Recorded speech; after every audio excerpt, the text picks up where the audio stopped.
José de la Cruz Porfirio Díaz Mori, fue un político, militar y dictador mexicano. El tiempo que acumuló ejerciendo el cargo de presidente de México tuvo una extensión sin precedentes, llegando a los 30 años con 105 días, y este lapso en la historiografía mexicana se denomina porfiriato. Antes de asumir la presidencia, fue un militar destacado que brilló por su participación en la segunda intervención francesa en México. Combatió en la batalla de Puebla, en el sitio de Puebla, en la batalla de Miahuatlán y en la batalla de la Carbonera. El 15 de octubre de 1863 el presidente Benito Juárez lo nombró general de división y el 28 del mismo mes se le dio el mando militar de 4 estados, Veracruz, Puebla, Oaxaca y Tlaxcala. Resaltaron sus acciones militares en el estado de Oaxaca, en donde organizó guerrillas contra los franceses. El 2 de abril de 1867, Díaz tomó Puebla, y el 15 de junio de ese año recuperó para las tropas republicanas la Ciudad de México. Tomó armas contra el gobierno federal en 2 ocasiones, la primera contra Benito Juárez, con el Plan de la Noria, y posteriormente, contra Sebastián Lerdo de Tejada, elaborando el Plan de Tuxtepec.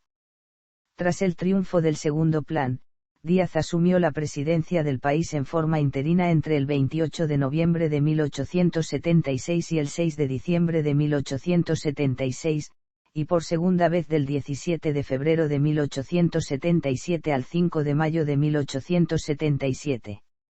Ejerció el cargo en forma constitucional del 5 de mayo de 1877 al 30 de noviembre de 1880.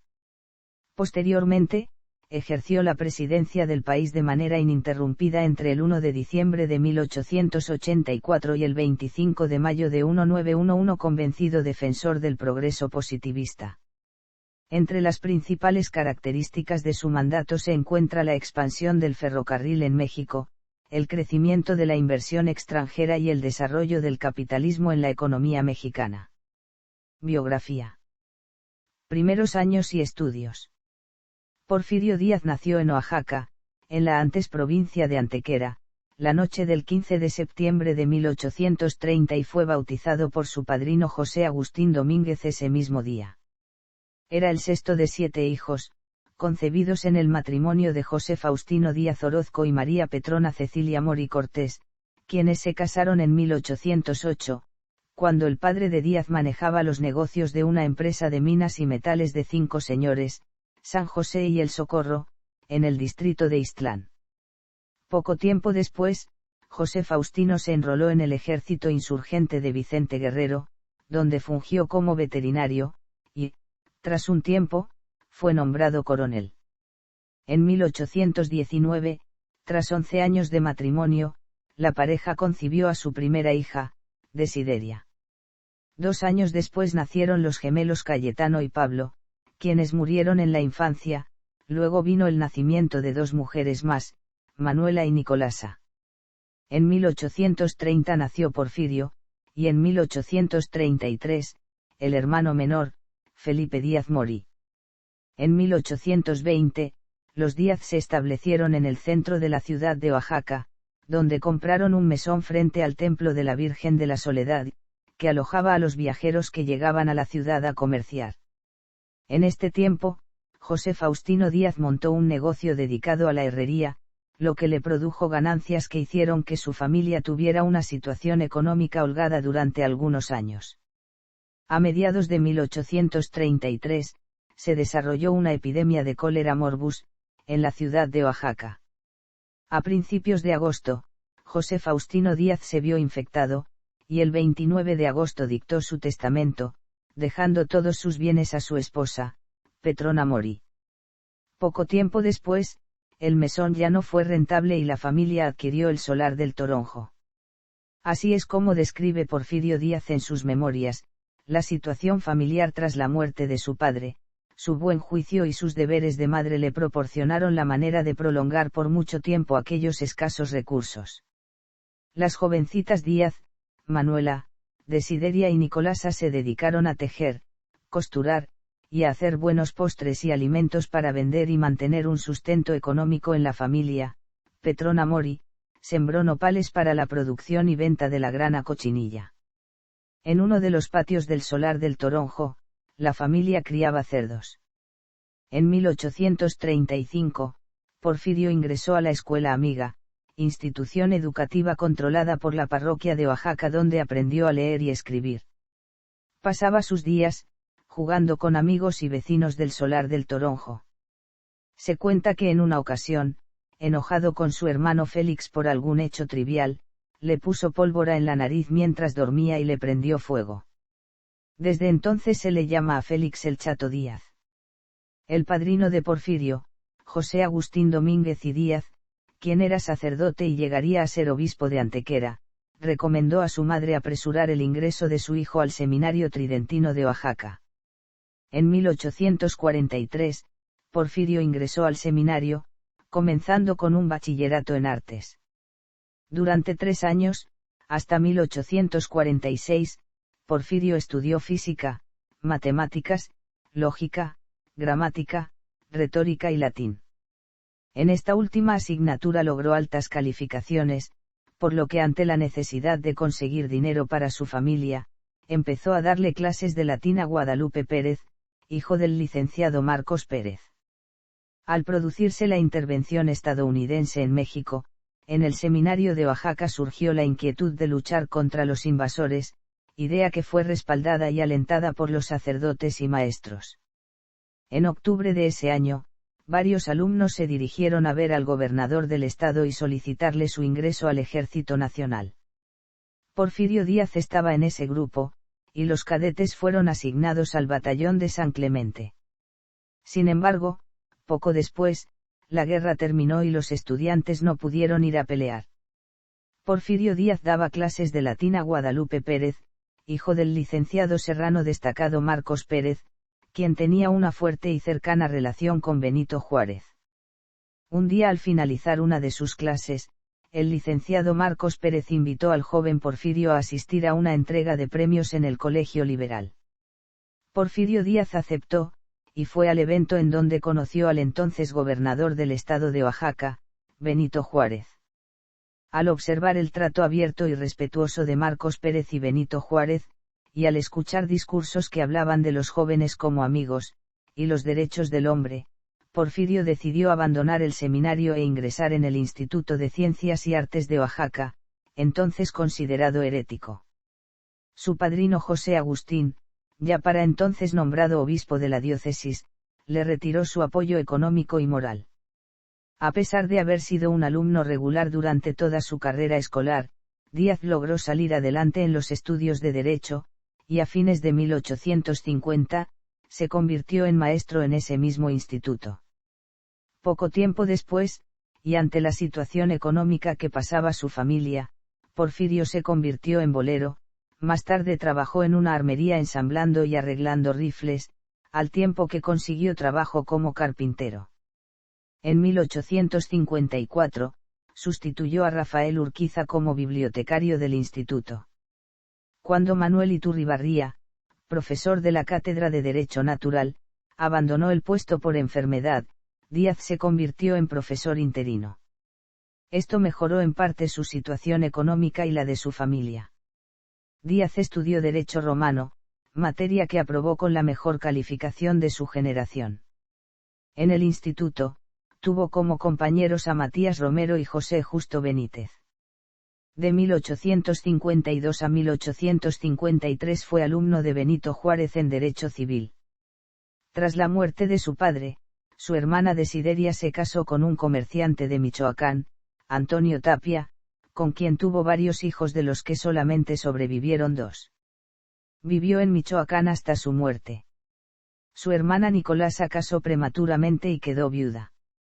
Manuela, su otra hermana, tuvo una relación extramarital con el médico Manuel Ortega Reyes, de quien nació su hija Delfina Ortega Díaz, quien con el tiempo se convertiría en esposa de su tío Porfirio, quien describe así sus primeros años. Carrera militar. El 1 de marzo de 1854, en Ayutla de los Libres, actual estado de Guerrero, Florencio Villareal y Juan N. Álvarez proclamaron el Plan de Ayutla contra el presidente Antonio López de Santa Anna, quien estaba en el poder por 11ª ocasión desde el 20 de abril de 1853. Con esta proclamación, dio comienzo la revolución de Ayutla. En Oaxaca, Marcos Pérez y sus allegados comenzaron a planear un movimiento que secundara la revolución, para lo cual establecieron correspondencia con la ciudad estadounidense de Nueva Orleans, donde se encontraba exiliado el exgobernador Benito Juárez, a consecuencia de una riña personal con Santa Anna.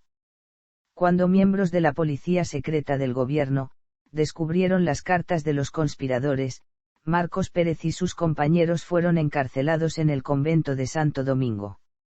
Porfirio Díaz intentó visitar a Pérez, pero su familia lo intentó desanimar diciendo: los muros de Santo Domingo no se pueden escalar. Díaz logró escalar las torres del convento, con ayuda de su hermano, la noche del 23 de noviembre, y logró comunicarse vía idioma latín con Marcos Pérez. Unas semanas más tarde, el gobernador Martínez Pinillos decretó amnistía para los presos, y Porfirio Díaz fue quien se los comunicó. En diciembre, el mismo gobernador exilió a Pérez en Tehuacán, y ordenó la captura de Díaz, por haber votado públicamente en contra de Santa Anna y a favor de Álvarez, llamándole, Su Excelencia el señor general don Juan Álvarez, quien de inmediato formó una pequeña guerrilla, con la que enfrentó a las fuerzas federales en el enfrentamiento de Teotongo, el 7 de febrero de 1855. El 9 de agosto de 1855, Santa Anna renunció a la presidencia y se embarcó en el puerto de Veracruz rumbo a Cuba. Juan N. Álvarez, quien había encabezado la revolución, se convirtió en presidente provisional. El 27 de agosto, Benito Juárez regresó de su exilio en el extranjero y fue nombrado gobernador de Oaxaca. Celestino Macedonio, quien era el secretario de gobierno estatal, nombró a Díaz como jefe político del distrito de Ixtlán. En este pueblo, y a pesar de la oposición del jefe militar estatal, Díaz organiza la primera guardia en la historia de Ixtlán, con la que participó, a finales de 1856, en el primer sitio de Oaxaca, donde recibió una herida de bala, razón por la que el doctor Esteban Calderón le practicó una operación. En premio a sus servicios por la causa liberal, el presidente Ignacio Comonfort confirió a Díaz el mando militar del Istmo de Tehuantepec, en la cabecera de Santo Domingo Tehuantepec. Ante una inminente rebelión conservadora, Díaz tomó Jamiltepec, en el distrito de Izcapa, donde logró detener el avance conservador. En Tehuantepec conoció al dominico de tendencias liberales Mauricio López, al administrador de correos Juan Calvo, al juez y comerciante Juan Avendaño, y al viajero francés Charles Etienne Brasser. También logró tener contacto con la cultura zapoteca y la cultura mixteca, puesto que de esta última tenía sangre por porta materna. Conoció a la insigne tehuana doña Juana C. Romero, descendiente de una importante familia política, por lo que se relacionó con ella para, años más tarde durante el Porfiriato, impulsar el desarrollo del Istmo. En 1860, salió por primera vez de Oaxaca. Es entonces cuando Brasser lo describe como, alto, bien hecho, de una notable distinción, su rostro de gran nobleza, agradablemente bronceado, me parecía revelar los rasgos más perfectos de la antigua aristocracia mexicana. Sería de desear que todas las provincias de México fueran administradas por gente de su carácter. Porfirio Díaz es, sin dudarlo un momento, el hombre de Oaxaca. Al estallar la Guerra de Reforma, Díaz peleó en varias batallas, como en la acción militar de Calpulalpan, bajo las órdenes de José María Díaz Ordaz e Ignacio Mejía. En 3 años le fueron conferidos los cargos de mayor, coronel y teniente general. Tras el triunfo liberal, acaecido el 11 de enero de 1861, Díaz fue postulado a diputado federal, logrando obtener una curul por Oaxaca en el Congreso de la Unión. Sin embargo, al ser ejecutados Melchor Ocampo, Leandro Valle y Santos Degollado, por las fuerzas conservadoras en el transcurso del año, Díaz solicitó permiso para ausentarse e ir a pelear. El permiso le fue concedido y en su lugar quedó su suplente, Justo Benítez. El 31 de octubre, se celebró en Londres, una convención entre los representantes de España, Francia e Inglaterra, con el propósito de definir la política a seguir con las deudas de México, ya que el 24 de julio, Juárez suspendió los pagos debido a la bancarrota de la Hacienda Nacional. A principios de diciembre, las fuerzas francesas, españolas e inglesas llegaron a Veracruz, Córdoba y Orizaba, comandadas por Dubois de Saligne, Juan Prim y León Rasal. Gracias a la intervención del ministro de Relaciones Exteriores del gobierno mexicano, Manuel Doblado, España e Inglaterra retiraron sus tropas, como lo establecía el punto número 4 de los Tratados de la Soledad. Sin embargo, Francia se negó a abandonar el territorio mexicano y en marzo de 1862 avanzó al interior con un poco más de 5,000 soldados, bajo el mando de Charles Ferdinand Latrille, conde de Lorenzez. A fines de abril de ese mismo año, se fortificaron en Las Flores, un pequeño poblado del estado de Veracruz. Benito Juárez ordenó a Ignacio Zaragoza, general mexicano que participó del lado liberal en la Guerra de Reforma, hacer frente a las fuerzas francesas en Puebla. El 5 de mayo, Díaz y otros militares intervinieron en la batalla de Puebla, donde lograron derrotar a los franceses y hacerlos retroceder hasta Orizaba. Díaz defendió el ala izquierda de la ciudad, y rebatió en 2 ocasiones el ataque francés. Una vez que huyeron, González Ortega y Porfirio Díaz se dieron a la tarea de perseguirlos, hasta que Zaragoza se los impidió. Ese mismo día, Juárez recibió una carta de Zaragoza mencionándole los detalles de la batalla, y haciendo hincapié en el empeño y bizarría del ciudadano general don Porfirio Díaz. El 8 de septiembre, Zaragoza murió en Puebla. A principios de 1863, el emperador Napoleón III envió 30.000 soldados a tierra mexicana, ya que su intención era imponer una presencia geopolítica francesa otra vez en América. Federico Fourie era el comandante de las fuerzas galas, quienes pusieron sitio a Puebla el 3 de abril de 1863. Jesús González Ortega fue el encargado de defender la plaza, con ayuda de otros militares como Miguel Negrete, Felipe Berriozábal y Díaz. Tras más de un mes de acciones militares fallidas por parte de ambos bandos, la ciudad cayó en manos de los franceses la noche del 17 de mayo. Díaz ordenó destruir todo el armamento y las municiones del ejército mexicano, para que no cayeran en manos de los franceses. Una vez que las tropas invasoras entraron a la fortificación mexicana, los militares republicanos fueron hechos prisioneros. Díaz, junto con todos los demás militares, fue capturado y detenido en el convento de Santa Inés, en Puebla. Los prisioneros fueron llevados a Veracruz, donde se les conduciría a Martinica. 2 días antes de ser embarcados, Díaz y Berriozábal escaparon rumbo a la Ciudad de México. En esta ciudad, Juárez y sus ministros se preparaban para escapar, puesto que las tropas de Juan Nepomuceno Almonte iban a tomar la capital con ayuda de los refuerzos franceses. Díaz habló con Juárez la mañana del 31 de mayo, en que el presidente le preguntó qué estaba dispuesto a hacer por la causa liberal. Díaz respondió que necesitaba organizar un ejército para combatir a las fuerzas conservadoras y francesas.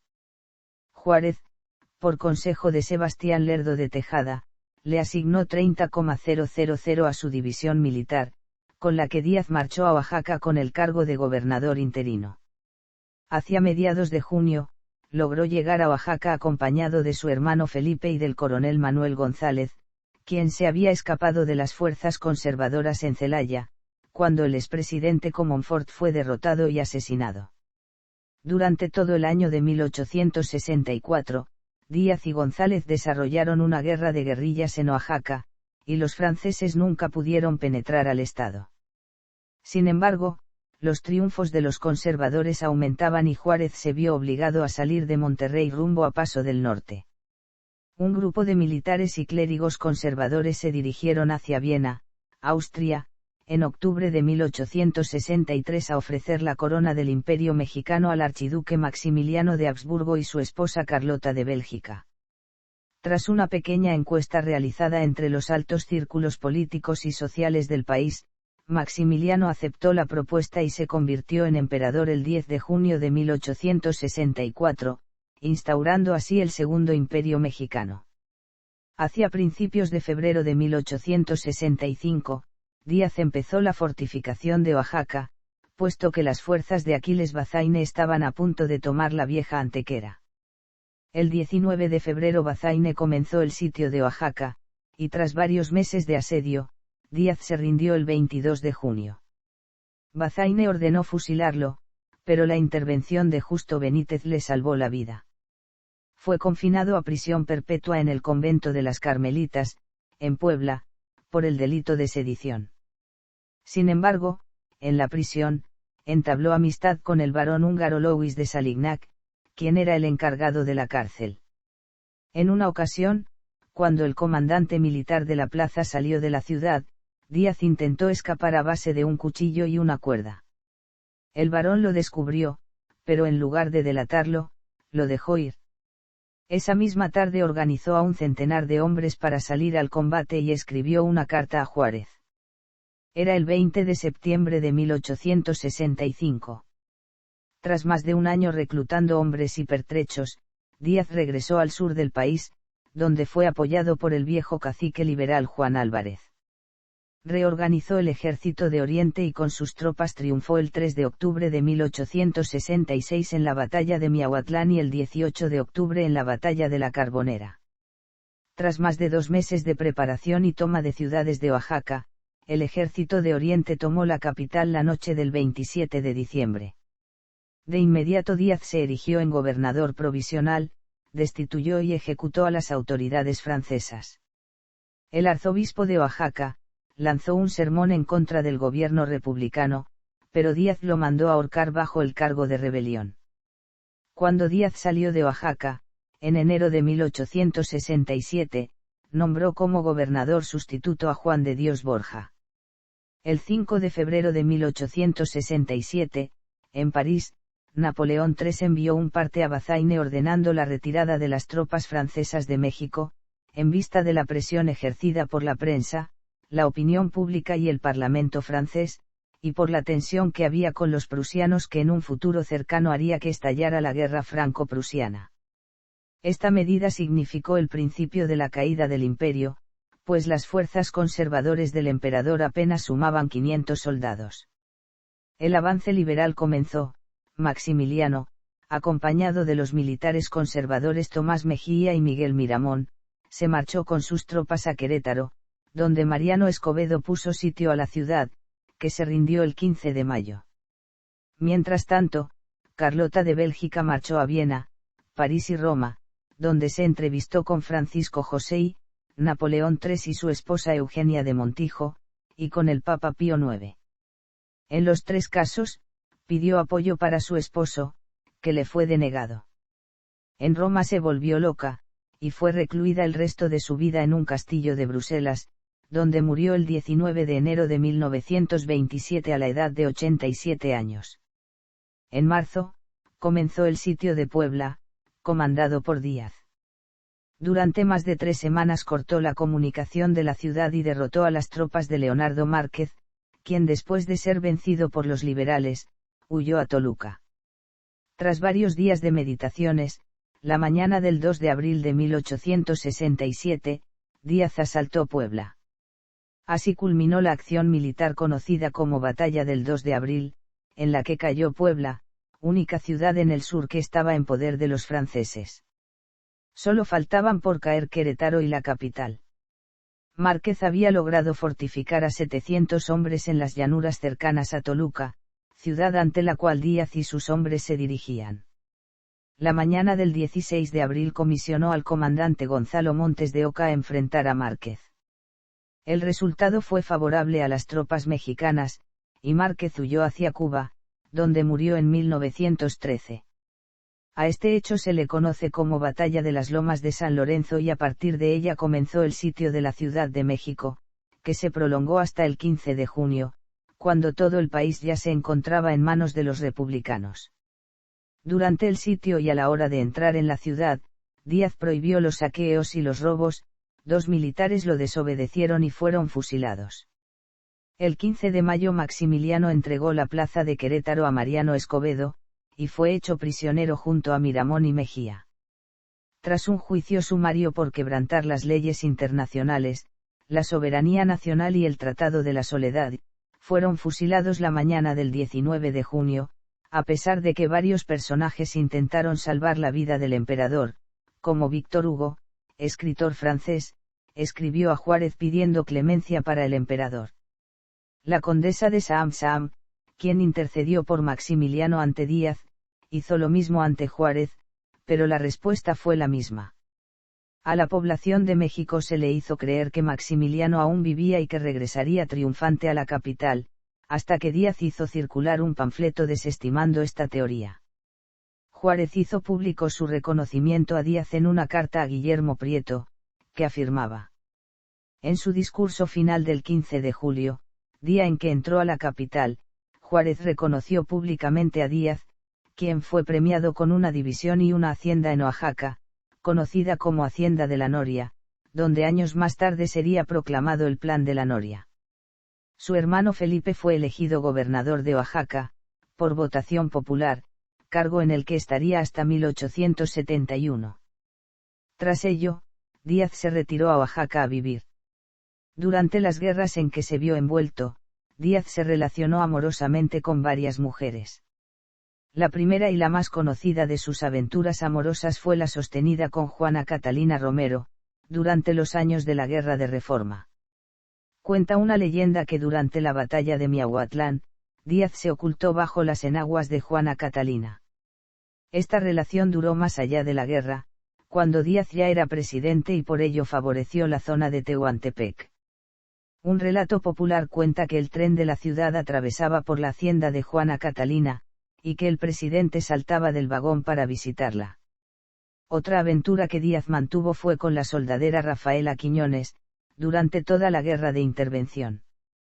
A principios de 1867 nació la hija de la relación entre Díaz y Quiñones, llamada Amada Díaz, quien vivió con su padre hasta 1879 y se quedó en México tras la caída del gobierno porfirista. Finalmente murió en 1962. El 15 de abril de 1867, Díaz se casó por poder con su sobrina Delfina Ortega de Díaz, tras mediar con el presidente Juárez la disposición para dispensar el parentesco carnal. En 1869 nació su primer hijo, Porfirio Germán, que murió ese mismo año. 2 años más tarde la pareja concibió a unos gemelos, quienes corrieron la misma suerte que su primer hijo. Tras varios años, en 1873 nació el primero de los hijos que llegaría a la edad adulta, Porfirio Díaz Ortega. El 5 de mayo de 1875 nació la última hija del matrimonio, Luz Victoria, llamada así en honor a la victoria republicana del 5 de mayo de 1862 en Puebla. Elección de 1867 y años posteriores. Una vez culminada la Guerra de Intervención francesa, Juárez, que se había amparado en el artículo 128 de la Constitución de 1857 para permanecer indefinidamente en el poder, convocó a elecciones presidenciales, que se efectuaron el domingo 25 de agosto de 1867. Los resultados finales fueron: Benito Juárez, 2.344 votos.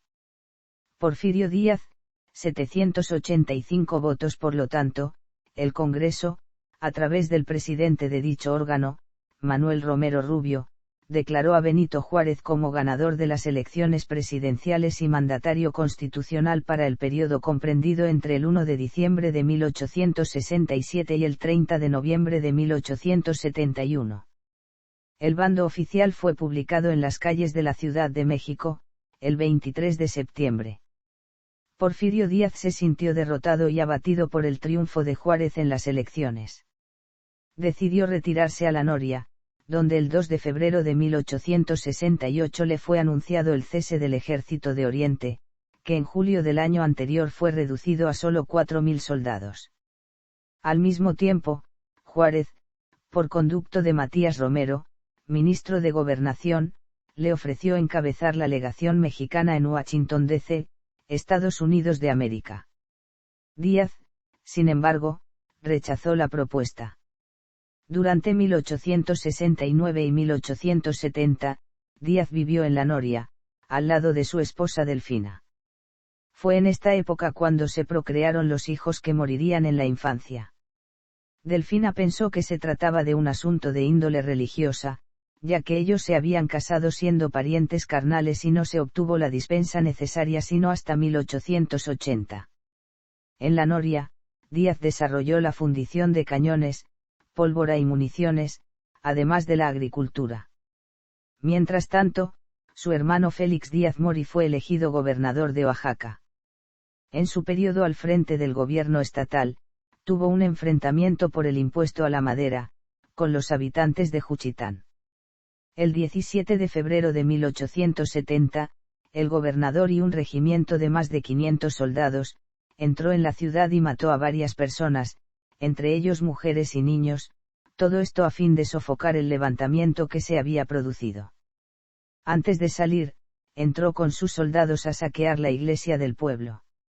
Hizo bajar la estatua del santo patrono de Juchitán, San Vicente Ferrer, y la arrastró por todo el pueblo, en un acto considerado de su parte como jacobino. Meses más tarde devolvió la imagen en una caja de madera hecho pedazos. Los juchitecos le capturaron en marzo de 1872, lo castraron y lo ejecutaron en venganza por el incidente de Juchitán. La Revolución de La Noria. Porfirio Díaz decidió postularse a las elecciones presidenciales de 1871. Para esta elección, Juárez fue postulado por tercera ocasión, siendo las anteriores en los años 1861 y 1867. Había además un nuevo candidato, el presidente de la Suprema Corte de Justicia, Sebastián Lerdo de Tejada. Las elecciones se llevaron a cabo el 27 de agosto de ese año. Los resultados finales fueron revelados al país el 7 de octubre y fueron los siguientes. Benito Juárez, 5.837 votos. Porfirio Díaz, 3.555 votos. Sebastián Lerdo de Tejada, 2.874 votos. Díaz y Lerdo no quedaron conformes con el resultado dado a conocer por el Congreso, e iniciaron una serie de impugnaciones a la elección. Lerdo decidió retirarse de los juicios electorales y volvió a su puesto de presidente en la Suprema Corte de Justicia. Díaz, sin embargo, comenzó a ganar adeptos en el sur del país, entre los hacendados de Oaxaca y los militares de ese estado, donde Felipe Díaz era gobernador. El 8 de noviembre lanzó el Plan de La Noria, llamando a todos los militares del país a luchar contra Juárez. De esta manera dio inicio la Revolución de La Noria. De inmediato los estados de Oaxaca, Guerrero y Chiapas se unieron a Díaz, quien avanzó triunfante hasta Toluca, donde comenzaron las derrotas. Sóstenes Rocha e Ignacio Mejía evitaron que los rebeldes tomaran la capital. A pesar de que lograron conseguir adeptos entre las clases más bajas de la sociedad mexicana, los sublevados de La Noria tuvieron un largo proceso de derrotas. Cuando intentaron cruzar Puerto Ángel, Oaxaca, en enero de 1872 rumbo a Panamá, los juchitecos capturaron a Félix Díaz y lo asesinaron. Esa misma noche, Manuel González, mejor amigo y compadre de Díaz así como uno de los líderes de la sublevación, recibió una carta del hermano de Porfirio, que había sido ejecutado. La carta decía lo siguiente. La noche del 18 de julio, Juárez falleció en la Ciudad de México. Junto con González, Díaz se encontraba en Nayarit, visitando al cacique local Manuel Lozada, llamado el Tigre de Álica, a fin de conseguir su apoyo. Al oír cañonazos, Díaz preguntó qué sucedía, y de inmediato le informaron del fallecimiento de Juárez. Lerdo de Tejada ya era el presidente interino, y por lo tanto, el movimiento de La Noria perdía sentido, ya que Juárez había muerto y no existía razón para pelear. Luego de que Lozada se negó a apoyar a Díaz, los revolucionarios declinaron las armas. Poco después, en octubre, fueron convocadas las elecciones para presidente de la República Mexicana. Se presentaron como candidatos Porfirio Díaz y Lerdo de Tejada. En las elecciones extraordinarias de México de 1872, este último derrotó a Díaz. Una vez que el Congreso confirmó a Lerdo como presidente constitucional para el periodo del 1 de diciembre de 1872 al 30 de noviembre de 1876, el ministro de Guerra y Marina, Mariano Escobedo, decretó la amnistía para todos los revolucionarios de la Noria, pero con la condición de que se les daría de baja del ejército mexicano.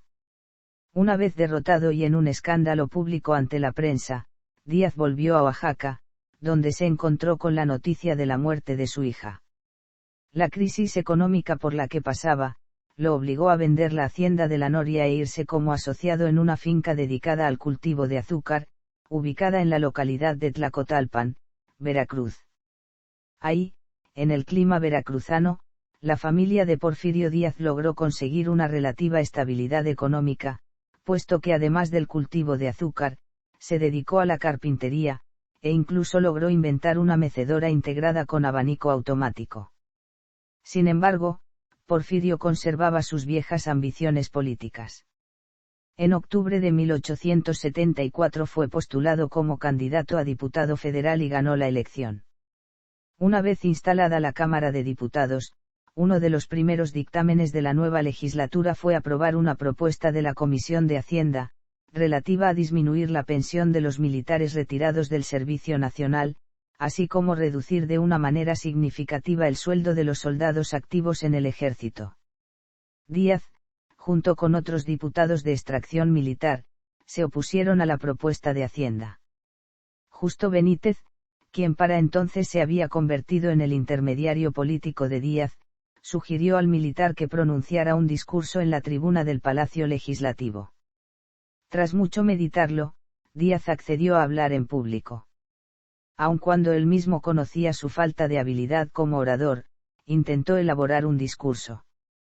Luego de varios intentos, Díaz se dio por vencido, y en un acto insólito hasta ese momento en la historia legislativa de México, comenzó a llorar en público. Este incidente le hizo convertirse por unos días en el hazmerreír de la clase política mexicana. Así describe aquel momento uno de los biógrafos de Díaz, José López Portillo y Rojas. A pesar de que este incidente deterioró la imagen de Díaz en la opinión política nacional, una serie de políticas radicales llevadas a cabo por Lerdo hicieron que el movimiento porfirista ganara cada vez más partidarios, principalmente en la clase alta, que se vio afectada debido a que Lerdo expulsó a las órdenes religiosas y elevó los impuestos, ambas acciones en 1874. Los gobiernos extranjeros tampoco veían con buenos ojos al gobierno lerdista, debido a una disminución de la venta de productos a países como Francia y el Reino Unido. Todo este escenario político, tanto interno como externo, propició la llegada de Díaz al poder. Conscientes de ello, el círculo político de Lerdo mantuvo vigilado al oaxaqueño durante varios meses. Manuel Romero Rubio, intermediario político de Lerdo, ofreció a Díaz la presidencia de la Corte Suprema de Justicia, en Oaxaca, pero este se negó. La Revolución de Tuxtepec. A fines de 1875, Sebastián Lerdo de Tejada hizo público su interés por presentarse a las elecciones de 1876. Aunque si bien la prensa solo lo tomó como una declaración informal, Lerdo anunció su candidatura la noche del 23 de diciembre y este hecho suscitó reacciones diferentes en la clase política nacional.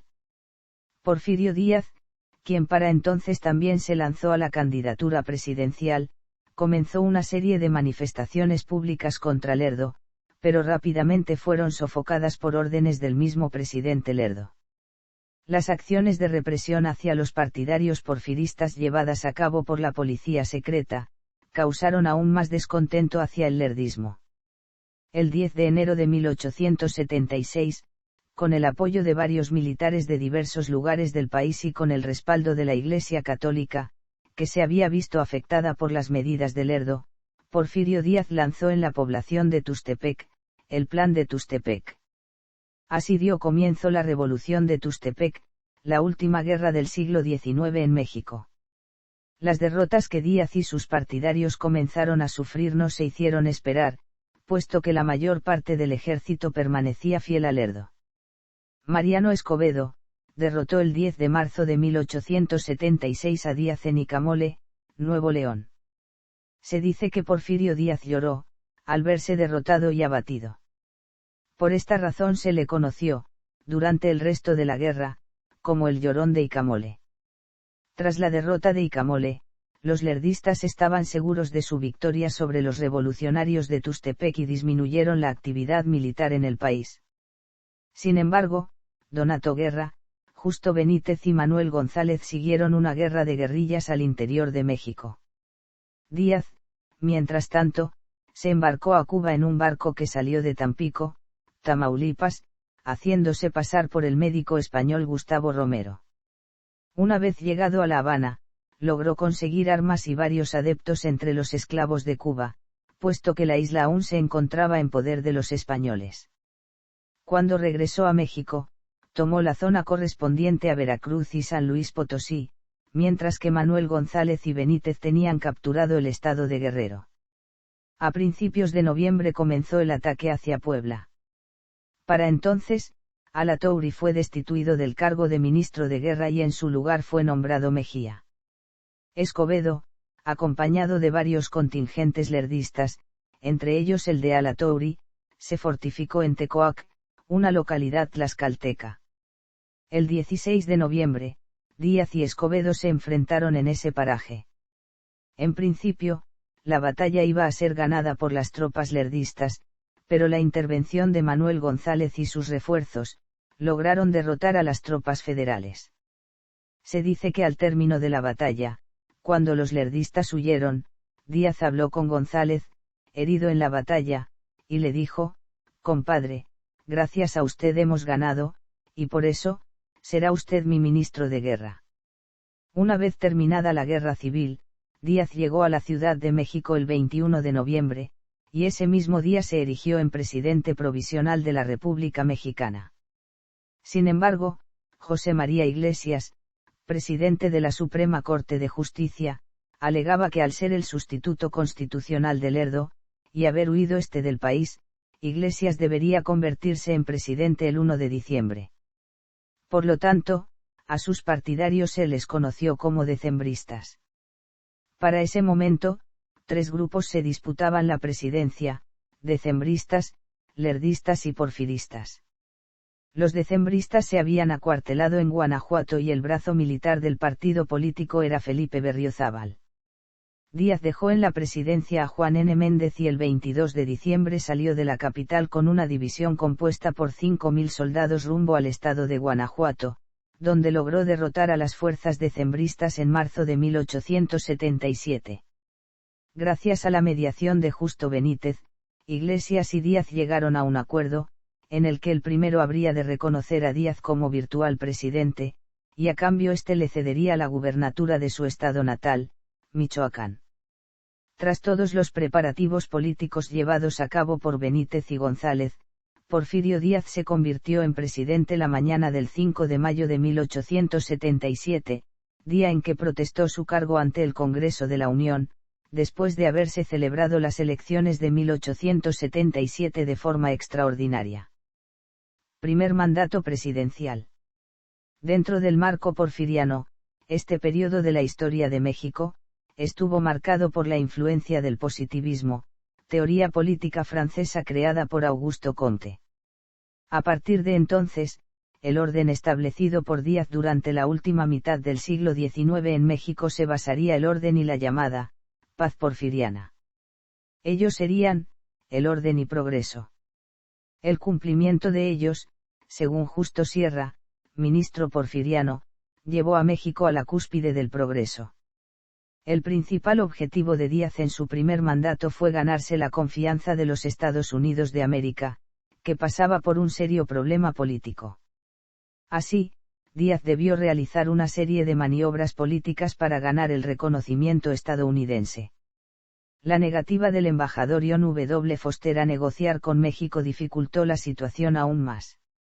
A través del ministro de Relaciones Exteriores, Ignacio Mariscal, y del ministro de Hacienda, Matías Romero, Díaz logró el pago de la deuda externa a Estados Unidos, por medio de breves cantidades abonadas en un plazo de 15 años.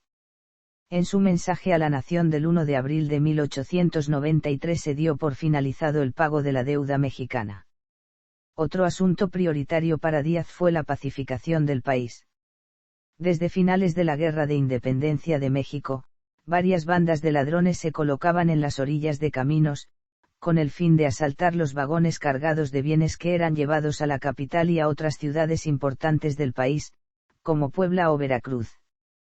El comercio, que no tuvo un gran crecimiento durante la primera mitad del siglo XIX en México y que además fue sacudido por las crisis económicas que las guerras propiciaron, se vio aún más amenazado por las gavillas de bandoleros que atacaban las vías de comunicación. Otro punto que acentuaba la inseguridad del país era que existían grupos armados asentados únicamente en un lugar del país y cuyo propósito era controlar por medio de caciques al país entero. Díaz acordó con el Congreso facultades extraordinarias para poner remedio a la situación. Ordenó el desplazamiento de los ejércitos más consolidados, como una medida tomada para evitar la proliferación de cacicazgos. Otro problema serio en el panorama político eran las ambiciones y alianzas de los gobernadores y jefes militares. A fin de evadir este problema, Díaz nombró personalmente a varios militares de su confianza como gobernadores y jefes militares. En 1878, el gobierno había logrado casi por completo la pacificación del país, por lo que el presidente comisionó a José Yves Limantour, economista de la Secretaría de Hacienda, a viajar a los Estados Unidos comandando una campaña de promoción mexicana. Este programa de difusión de la cultura mexicana logró que el presidente Rutherford B. Hayes enviara una comitiva de empresarios estadounidenses a México.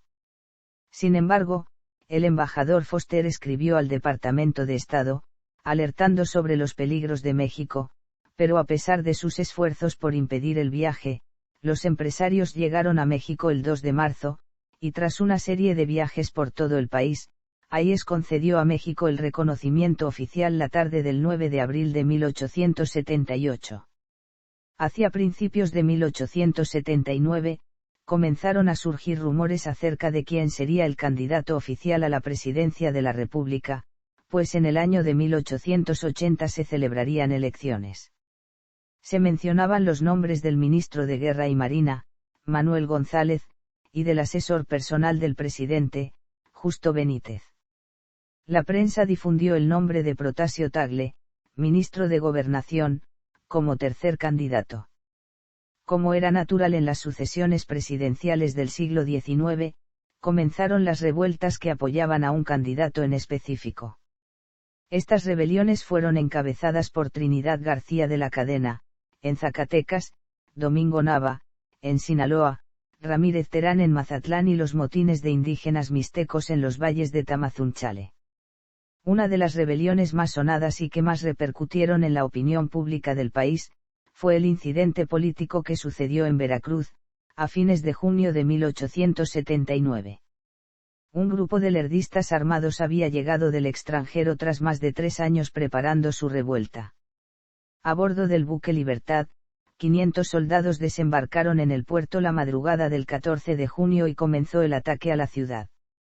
Sin embargo, el gobernador del estado, Luis Mier y Terán, comisionó a una brigada que pudo detener rápidamente el levantamiento y aprehender a los sublevados. Mier y Terán comunicó la situación a Díaz, en su deber de gobernador y puesto que Porfirio, hijo mayor del presidente y ahijado del gobernador, se encontraba en Veracruz. Díaz envió un mensaje cifrado que al ser leído reveló la orden del presidente: mátalos en caliente y después averiguas. De inmediato Mier y Terán cumplió la orden presidencial, que causó malestar entre la población y un pequeño levantamiento militar que también fue sofocado. Años más tarde, durante el transcurso de la Revolución Mexicana, este asunto fue uno de los principales motivos de la caída del porfiriato. Finalmente, Manuel el Manco González fue nombrado candidato presidencial por el Partido Liberal. Tras una campaña electoral sin contratiempos, con el apoyo de los círculos políticos y económicos nacionales y con el beneplácito de las potencias extranjeras, como Estados Unidos, Reino Unido y España, Manuel González fue elegido presidente, y como tal, empezó a ejercer su cargo de presidente constitucional, el 1 de diciembre de 1880. A fines de 1879, la esposa de Porfirio Díaz, Delfina, se embarazó por sexta ocasión.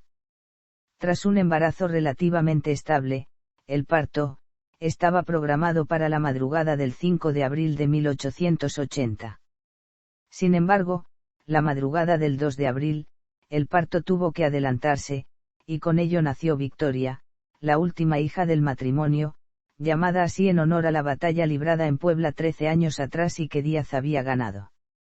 Pese a ello, tanto la madre como la hija comenzaron a sufrir de enfermedades posteriores al parto, por lo que Victoria, la hija, murió 48 horas después de nacer.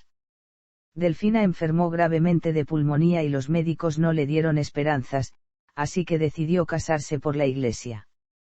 Porfirio Díaz solicitó al arzobispo de México Pelagio Antonio de la Bastida y Dávalos que celebrara el matrimonio católico.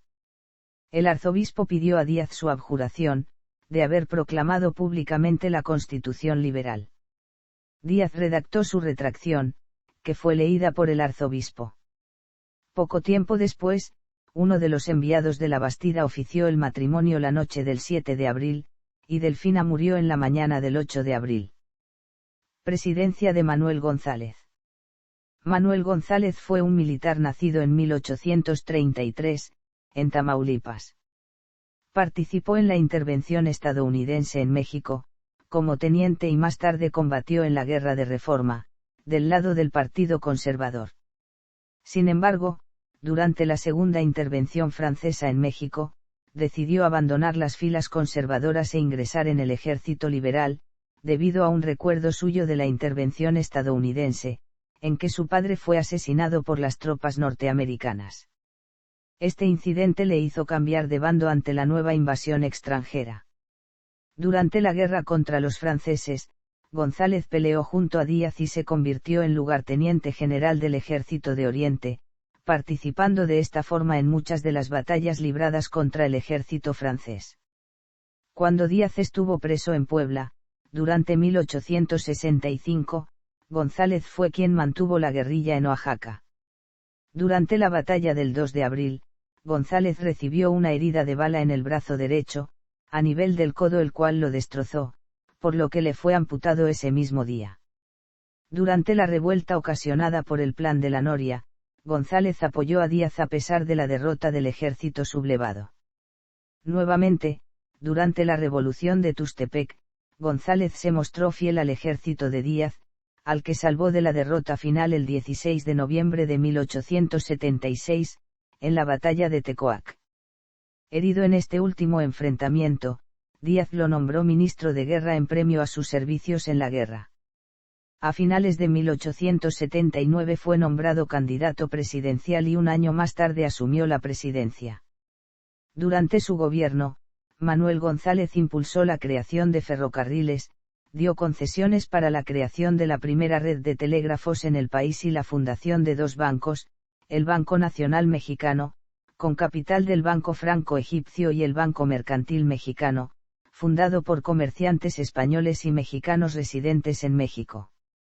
Ambos bancos, fusionados, dieron lugar al Banco Nacional de México en 1884. Sin embargo, estos avances en la economía del país, se vieron empañados debido a los frecuentes escándalos de corrupción y malos manejos en el gobierno de González.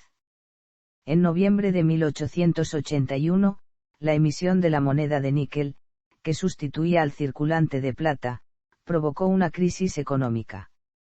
Estuvo a punto de estallar un levantamiento en contra de las autoridades republicanas, pero la intervención de Díaz salvó al gobierno de González de sufrir una guerra civil. El principal cargo imputado a González durante su gobierno fue el de corrupción, auspiciado por Díaz y Manuel Romero Rubio. Según los estudios de Francisco Bulnes, el objetivo de Díaz y Romero Rubio era evitar que González le tomara gusto a la silla presidencial, y así hacer que se la devolviese a Díaz en 1884.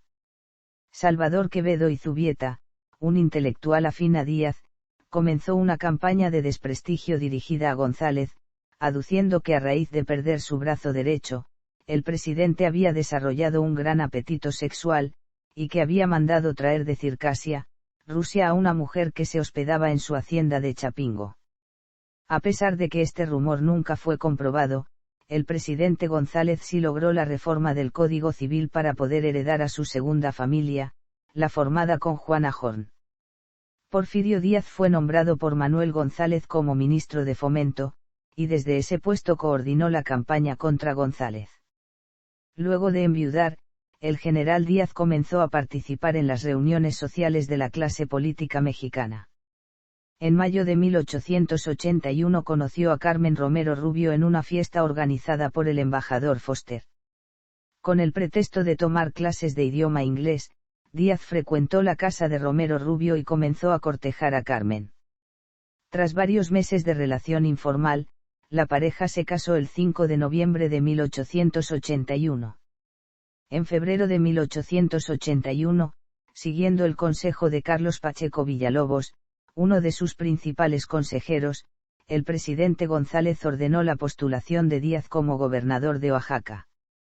Tras unas elecciones estables, Porfirio Díaz asumió el cargo el 1 de diciembre y de acuerdo con la constitución local debería mantenerse como gobernador hasta 1885. A los pocos meses, Díaz solicitó al Congreso local una licencia para ausentarse del cargo por tiempo indefinido, y de ahí volvió al Ministerio de Fomento. Pocos meses más tarde comandó una delegación que visitó las principales ciudades de Estados Unidos de América, como Chicago y Nueva York. En esta última localidad, Carmen intentó visitar a su padrino de bautizo, Sebastián Lerdo de Tejada, quien se negó a recibirla, aduciendo la traición de su padre al aliarse con Díaz. La pareja fue recibida por el presidente de Estados Unidos, Chester Alan Arthur, y por el inventor Thomas Alva Edison. A su llegada a México, Díaz fue lanzado como candidato presidencial, y luego de una campaña apoyada por los sectores de la Iglesia y los empresarios, se convirtió en presidente por segunda ocasión el 1 de diciembre de 1884. 35 años del Porfiriato. Por Porfiriato se entiende a la etapa de la historia transcurrida entre 1876 y 1911, caracterizada por los gobiernos de Porfirio Díaz, que solo se interrumpió entre 1880 y 1884 con el periodo presidencial de Manuel González. A partir del 1 de diciembre de 1884 Díaz gobernó personalmente de manera ininterrumpida. La filosofía en que se basó el porfiriato fue el positivismo, que predicaba el orden y la paz, pilares del gobierno porfirista, a pesar de contar con detractores, principalmente en la izquierda política. Gracias a la extracción de plusvalía a obreros y campesinos mediante el uso del capitalismo, los ministros de Hacienda del gobierno porfirista, Manuel Dublán y José Yves Limantour, pudieron lograr en forma importante un avance en la economía de la clase social dominante. Otra característica del porfiriato fue que los diversos grupos políticos del país convergieron en el gabinete de Porfirio Díaz. Durante su primer mandato, el gabinete estuvo conformado en su totalidad por los antiguos combatientes de la Revolución de Tustepec. Sin embargo, en su segundo periodo presidencial, llegaron juaristas como Matías Romero e Ignacio Mariscal, lerdistas como Romero Rubio y Joaquín Baranda, y un imperialista, Manuel Dublán. Con los gobernadores, Díaz procuró mantener estrecha relación, en especial en lo relacionado con las elecciones de las legislaturas y tribunales de justicia locales, la construcción de ferrocarriles, el combate a los yaquis, quienes llevaban más de 50 años atacando Sonora, y también en otros asuntos menores. La paz que se impuso durante el gobierno de Porfirio Díaz permitió el desarrollo de la cultura y la ciencia en México, dado que desde fines del siglo XVIII la continua inestabilidad política, social y económica impidió que se impusiera un clima propicio a la ciencia y a la cultura. Sin embargo, durante el porfiriato floreció la literatura, la pintura, la música y la escultura. Las actividades científicas fueron promovidas desde el gobierno, pues se consideraba que un avance científico del país podía conllevar cambios positivos en la estructura económica. Fue entonces cuando se fundaron institutos, bibliotecas, sociedades científicas y asociaciones culturales. De igual manera, el arte popular buscó en la cultura de México un elemento para plasmar sus composiciones y expresarse, y así se lograron muestras del arte mexicano que fueron exhibidas en el mundo entero. El positivismo logró hacer que en México hubiera un renacimiento del estudio de la historia nacional, como un elemento que afianzó a Díaz en el poder y contribuyó a la unidad nacional. En el estudio de esta rama sobresalieron Guillermo Prieto y Vicente Riva Palacio. El historiador mexicano José López Portillo y Rojas, en su obra Elevación y caída de Porfirio Díaz, menciona que el avance nacional durante el porfiriato también cambió la fisonomía del presidente.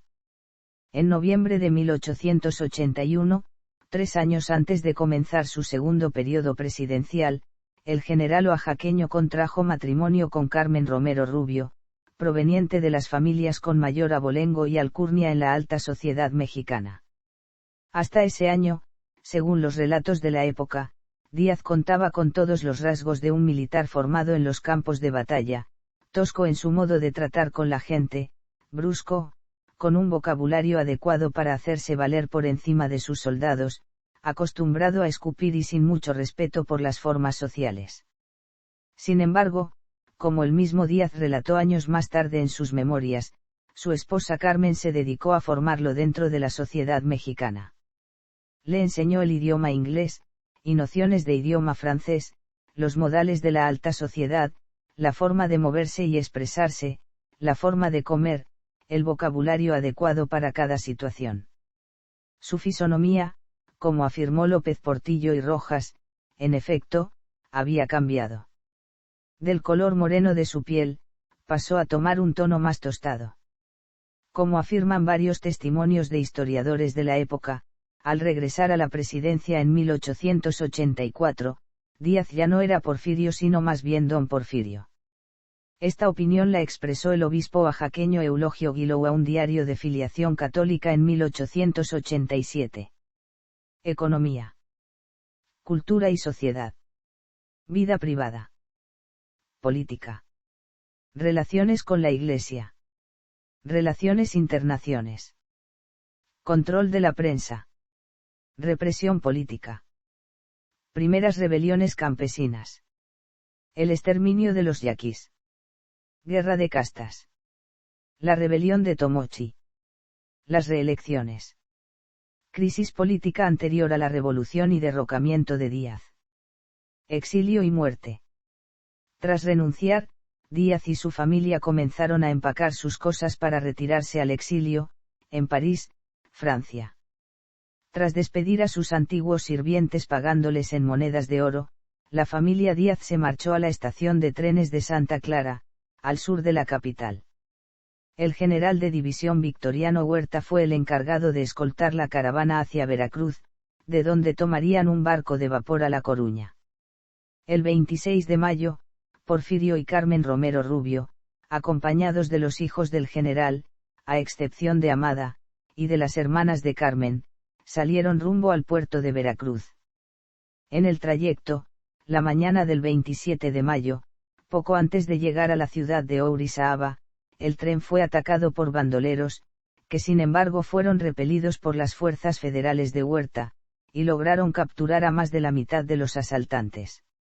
Al llegar a Veracruz, la noche de ese mismo día, y contrario a lo sucedido en otras partes del país, los Díaz fueron recibidos con banquetes, cenas, bailes y fiestas en su honor.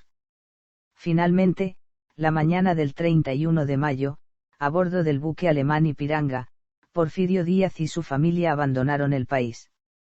Durante el viaje se presentó un incidente de rechazo hacia Díaz, en La Coruña, España, cuando un grupo de manifestantes le increparon haciendo uso de gritos y mantas acusándole de asesinato y genocidio. Debido a la infección bucal que le aquejaba desde que era presidente de México, Porfirio Díaz decidió internarse en una clínica de Interlaken, Suiza, de donde salió curado los últimos días de junio de 1911. En julio, Díaz y su familia visitaron París. Al llegar a Los Inválidos, el 20 de julio, el expresidente platicó con soldados jubilados franceses que habían peleado en la guerra de intervención 50 años atrás. El general Gustave Lian-Niox, encargado del edificio, escoltó a Díaz hasta la tumba de Napoleón Bonaparte, a quien el general mexicano admiraba. Niox, de pronto, sacó la espada que Bonaparte usó en 1805 durante la batalla de Austerlitz, y la colocó en manos de Díaz, quien hizo pública su emoción por tener la espada y que éste no merecía tenerla en sus manos, a lo que Niox contestó: nunca ha estado en mejores manos. Díaz se avecindó en un departamento en el número 26 de la avenida Fassy, cercano al bosque de Boulogne y al Arco del Triunfo. Luego del viaje a Francia, Porfirio Díaz comenzó a recorrer Europa y sus principales capitales acompañado de su esposa. En abril de 1912, fue recibido en el Palacio de la Zarzuela, Madrid, por el rey Alfonso XIII de España, quien lo invitó a residir en la península ibérica y le hizo entrega de una espada como obsequio. Más tarde recorrieron San Sebastián y Zaragoza. El Kaiser Guillermo II de Alemania le envió a Zaragoza boletos para presenciar las maniobras militares de su ejército en Múnich, a donde llegaron en vísperas de la Primera Guerra Mundial. Tras fijar su residencia en París, los Díaz solían marcharse a Biarritz y San Juan de Luz, en la costa francesa, durante el invierno. A inicios de 1913, comenzaron un viaje por el norte de África y su travesía los llevó a conocer el Cairo, Kenet, la Esfinge y la Gran Pirámide de Giza. En esta última, Díaz fue retratado en una fotografía propiedad del Archivo General de la Nación. Durante su regreso a Europa, estuvieron en Nápoles y Roma. Mientras tanto, en México, la situación política no se remedió con la renuncia de Díaz. Madero fue elegido presidente y tomó posesión del cargo el 6 de noviembre, y el 25 de noviembre Emiliano Zapata proclamó el Plan de Ayala exigiendo la restauración de los derechos agrarios y desconociendo a Madero como presidente. En marzo de 1912, Pascual Orozco signó el Plan de la Empacadora, con las mismas pretensiones que Madero. Félix Díaz, sobrino de Porfirio, se levantó en armas pero fue capturado en Veracruz y estuvo a punto de ser ejecutado, pero Madero, desoyendo a sus colaboradores que aconsejaban fusilarle, le indultó. Orozco fue derrotado por Huerta y se vio obligado a huir a Estados Unidos. En febrero de 1913, un complot encabezado por Manuel Mondragón, Gregorio Ruiz y Félix Díaz, liberó a Bernardo Reyes de la prisión de Tlatelolco, lo proclamó líder de su movimiento e incluso llegaron a atacar el Palacio Nacional, pero las tropas del encargado de la plaza, Lauro Villar, lograron detener a los invasores y asesinar a Reyes. Mondragón y Díaz se refugiaron en una fábrica de artillería conocida como la Ciudadela. Madero salió ese mismo día, 9 de febrero, a arengar al pueblo a mantenerse leal al gobierno, y ante la herida de Villar, Madero nombró a Huerta nuevo jefe militar. Henry Lane Wilson, embajador estadounidense en México, preocupado por los intereses de las compañías de su país en México y por la política de Madero, decidió realizar un pacto con Díaz y Mondragón, con lo que comenzó la Decena Trágica. El 17 de febrero, Huerta suscribió un armisticio con Díaz, Lane Wilson y Mondragón, por el que se comprometían a colocar a Huerta en la presidencia a cambio de que éste se la entregara más tarde a Díaz. El 18 de febrero, un grupo de empresarios capitalinos, entre ellos Ignacio de la Torre, yerno de Díaz, declararon su fidelidad a Huerta. Ese mismo día, Gustavo Amadero, hermano y asesor del presidente, fue arrestado y torturado hasta la muerte. El 19 de febrero, Madero y José María Pino Suárez, vicepresidente, renunciaron a sus cargos.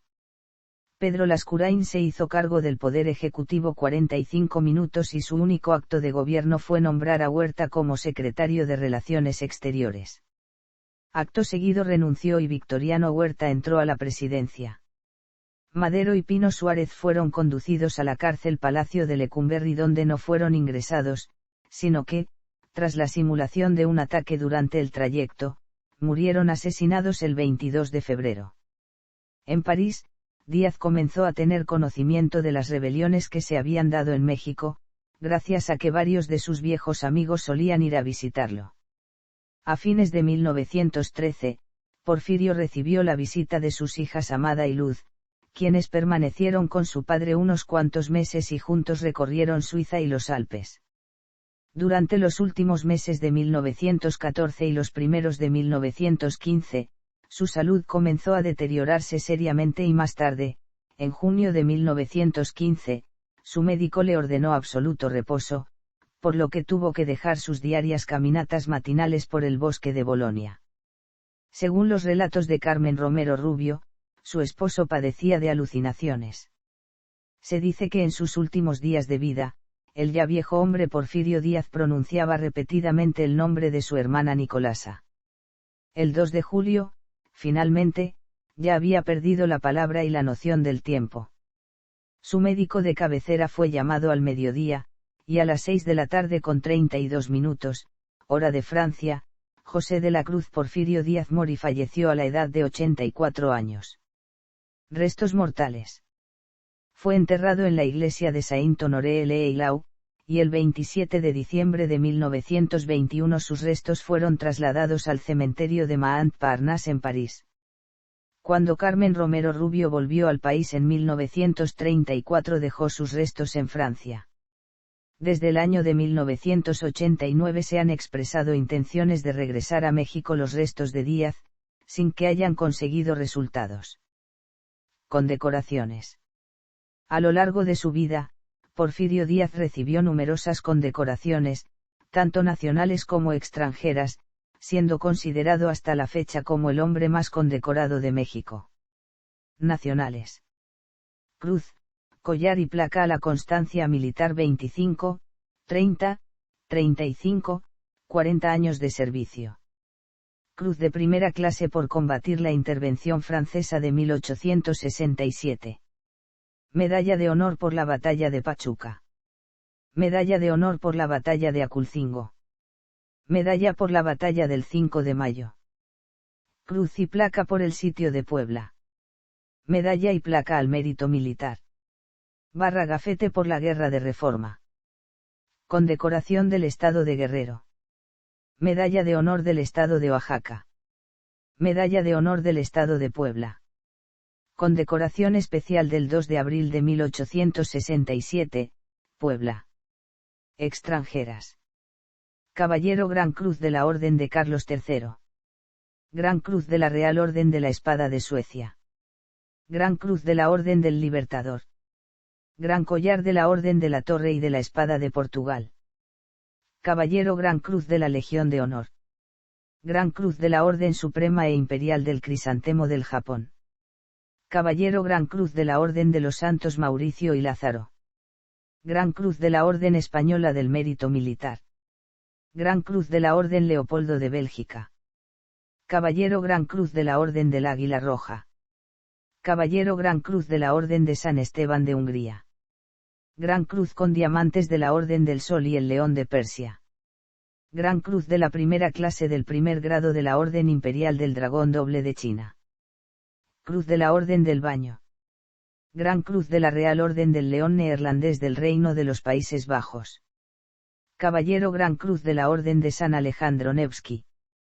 Caballero del Collar de la Orden de Carlos III. Ostentó también desde 1888 el cargo honorífico de Gran Oficial de la Academia Francesa. Honores.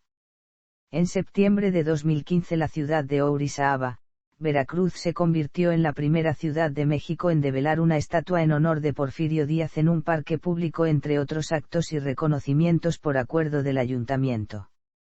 Galería. Véase también. Historia de México. Revolución Mexicana. Porfiriato. Francisco I. Madero. Segunda intervención francesa en México. Guerra de Reforma. México bárbaro. Atentado contra Porfirio Díaz de 1897.